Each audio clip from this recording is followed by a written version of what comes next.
সুপ্রিয় দর্শক শ্রোতা, আমি প্রফেসর ডাক্তার মোহাম্মদ মঞ্জুরুল আলম, নাক কান গলা রোগ বিশেষজ্ঞ ও হেড নেক সার্জন। প্রতিদিন নাক কান গলা রোগ এবং স্বাস্থ্য সমস্যা নিয়ে আমরা আলোচনা করে থাকি। আজকের আলোচনা থাইরয়েড সোয়েলিং, গলগণ্ড, ঘ্যাগ এবং ঘ্যাগের জনিত ক্যান্সার বা ঘ্যাগজনিত সোয়েলিং, গোয়াইটার, এটা নিয়ে আমরা আলোচনা করব। আমাদের সাথে একজন আছেন, ওনার সাথে আমরা একটু কথা বলবো এবং ওনারও এই ঘ্যাগের সমস্যা বা গলগণ্ডের সমস্যা ছিল, এটা নিয়ে ওনার সাথে একটু কথা বলি। হ্যাঁ, আসসালামু কেমন আলাইকুম। আছেন? হ্যাঁ, আলহামদুলিল্লাহ। আচ্ছা, আপনি দেশে থাকেন না বিদেশে? আমি বিদেশ থেকে স্যার, কোন দেশে?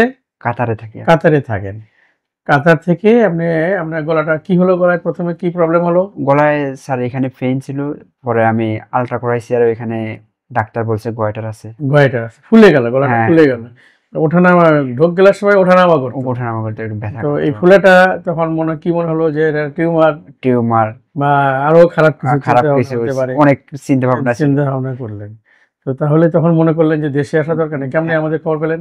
আমার এক ফ্রেন্ডে বলছে যে পপুলারের ভিতরে ভালো ভালো প্রফেসররা বসে, তো এখানে আসি দেখাও। জি। তো আমি আপনার কাছে আসছি ডাইরেক্ট। আচ্ছা, আলহামদুলিল্লাহ। আলহামদুলিল্লাহ, আপনার সাথে কনভারসেশন গুলো অনেক ভালোই ছিল। আচ্ছা, নাইস। এখন আমরা 2-3টা অফার দিয়েছিলাম যে আমরা বাইরে থেকে জাস্ট স্কিনের নিচেই, এটা হলো গলগণ্ড বা ঘ্যাগ, এটা স্কিন কেটেই আমরা করব, অথবা মুখের ভিতর দিয়ে এন্ডোস্কোপিক্যালি করব আপনার। হ্যাঁ, তো এন্ডোস্কোপিক্যালি করার চেয়ে এটা কেন মনে হলো যে এটাই ভালো? এটা কারণ আপনি একবারে ম্যানুয়ালি হাত দিয়ে হাত দিয়ে একবারে দেখে দেখবেন, feel করে করতেছেন। একবারে আর এন্ডোস্কোপে হাত দিয়ে ফিল না করে ভিতর থেকে করা হয়। অনেকে এই এন্ডোস্কোপে করতে চায় যে তার বাইরে কোনো স্কার থাকে না, কোনো ইয়ে থাকে না। উনি স্কার কিছু মনে করেন নাই। উনি মনে করছেন যে সার্জন নিজে হাতে এই স্কিন ওপেন করে ওই টিউমারটা দেখবেন, হাতে ফিল করবেন, করে নিয়ে আসবেন, বা কোনো কিছু ছাড়া পড়লো কিনা আরও দেখবেন, আরও আশেপাশে নার্ভ, আর্টারি, ভেন নিজের চোখে দেখে করবেন। এটাতে উনি স্বাচ্ছন্দ্য বোধ করছেন। ওনার কথা হলো যে এন্ডোস্কোপে দেখলে, এটা ক্যামেরায় মনিটরে দেখে থাইরয়েড টিউমার বা থাইরয়েডের যে সোয়েলিংটা নিয়ে আসবেন, সাথে সাথে পাশাপাশি যে ভেন, আর্টারি, নার্ভ এর ইনজুরি হতে পারে, ব্লিডিং হতে পারে, ব্লিডিংয়ের সময় আবার তাকে ওপেন হতে করা লাগতে পারে, বিভিন্ন চিন্তাভাবনায় উনি এন্ডোস্কোপ, অর্থাৎ গলার ভিতর দিয়ে যে এন্ডোস্কোপিক্যালি আমরা নিয়ে আসি, ওটা উনি ঠিক পছন্দ করেনি। ওনার কাছে এটাই মানে গতানুগতিক যে thyroid surgery, skin crease injection দিয়ে কসমেটিক্যালি আমরা করি, উনি এটাই মানে পছন্দ করেছেন। তো এটা আমরা আপনাকে করেছিলাম জেনারেল অ্যানেস্থেসিয়া দিয়ে। হ্যাঁ। আর তো তাহলে এটা কেমন অবস্থা হলো অপারেশন থিয়েটার, বা এখন ধরে আপনার কেমন এক্সপিরিয়েন্স বা কেমন লাগলো? আলহামদুলিল্লাহ ভালো, আমার রিকভারি আলহামদুলিল্লাহ খুব স্পিড। হ্যাঁ, খুব দ্রুত আপনি কথাবার্তা বলেছেন অপারেশন চলাকালীন, এবং তারপরে দ্রুত আপনার জ্ঞানও ফিরেছে। আর এর মধ্যে বিষ ব্যথা বা কোনো সমস্যা? না স্যার, আমার তো আমি পরের দিনে আমি মেইন যে কোর্স খাবার হ্যাঁ, ওইগুলা নর্মাল ডায়েটে খেতে পারছেন। নর্মাল ডাইটে ছিলাম আমি। এটা থাইরয়েড অপারেশনের পরে অনেকের গলার স্বর ভেঙে যায়, এরকম কোনো কিছু হয়েছে? না না না, গলার স্বর বেরোয় না। এখানে ল্যারিঞ্জিয়াল নার্ভ থাকে থাইরয়েডের পাশেই। অনেক সময় থাইরয়েড টিউমার এই ল্যারিঞ্জিয়াল নার্ভকে একেবারে ইনগাল্প করে ফেলে, বা ওর পাশাপাশি থেকে যায়, বা টিউমার সরাতে গিয়ে নার্ভের ইনজুরি হতে পারে, ব্লাড লাগতে পারে। আপনার কি চলাকালীন কোনো রক্ত লাগছিল? না না না, রক্ত লাগেনি, কোনো ভেসেল ইনজুরিও হয়নি, এবং নার্ভও ইনজুরি হয়নি। নার্ভ ইনট্যাক্ট আছে, অর্থাৎ ওনার গলার স্বর একদম ইনট্যাক্ট আছে।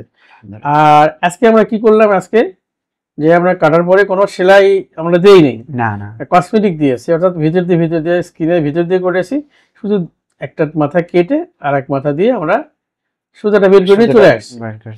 আপনার গলার স্বর আপনার তাহলে এটা ভালো লাগছে আপনার? আলহামদুলিল্লাহ। আরেকটা সুযোগ আপনার, যে আপনি চলে যাবেন, কাতার চলে যাবেন, দেশে বাইরে থাকেন, আপনি একজন প্রবাসী, দেশের জন্য অনেক রেমিটেন্স নিয়ে আসতেছেন, অনেক ধন্যবাদ। আপনি দেশে এসে করছেন, আপনার কিছুটা খরচও কমেছে, এবং আপনার ভালো লাগছে যে নিজে হাতে করতে হবে। হ্যাঁ, তো আমরা যেটা আপনার জন্য অফার করব, ভালো মনে করব, ওখানে হোয়াটসঅ্যাপে বা যে কোনো সোশ্যাল মিডিয়াতে আমাদের সাথে যোগাযোগ করতে পারবেন। ইনশাআল্লাহ আপনার লোককে পাঠিয়ে দিবেন, এরপরে ফলো আপটা ওখান থেকেই করতে পারবেন। খুব শীঘ্রই আপনি চলে যেতে পারছেন ইনশাআল্লাহ। ওখানে, ঘরে বসে ওখান থেকেও আমরা এই হোয়াটসঅ্যাপে আপনাকে চিকিৎসা দিব, আপনার ফলো আপ করবো, কোনো অসুবিধা হলে আমরা শুনবো এবং সেই অনুযায়ী আমরা চিকিৎসা নিতে বলবো।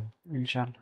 আর আমাদের ফেসবুক, ইউটিউব আছে, এখানে আপনার এটা প্রচার হতে পারে, এতে আপনার সমস্যা নেই? না না, কোনো সমস্যা হ্যাঁ, তাহলে আমরা যেটা বলবো যে আপনি এখন আমরা শেষ করে দিব। আপনি তাহলে আমাদের যে দেশে বিদেশে অনেক প্রবাসী ভাইরা আছেন, বা ফেসবুকে আছেন, ইউটিউবে দেখে থাকেন, তাদের উদ্দেশ্যে আপনি কি বলবেন যে এখানে অপারেশন কেমন, আপনার কেমন লাগছে? না, এখানে আমি সবাইকে এখানে ওয়েলকাম জানাই, কারণ স্যার অনেক ফ্রেন্ডলি স্যারে অনেক মানে সাহস দেয় পেশেন্টদেরকে, সুন্দরভাবে হাসি কথা বলে। স্যারের মানে কনভারসেশন গুলা আলহামদুলিল্লাহ আমার অনেক ভালো লাগছে।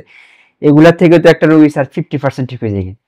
আপনি যেভাবে হাইসা হাইসা আমার সাহস দিয়েছেন, হাত বুলাই, একটা ভিডিও দেখছেন, আমার মা বাপ সবাই মানে অনেক খুশি হয়েছে।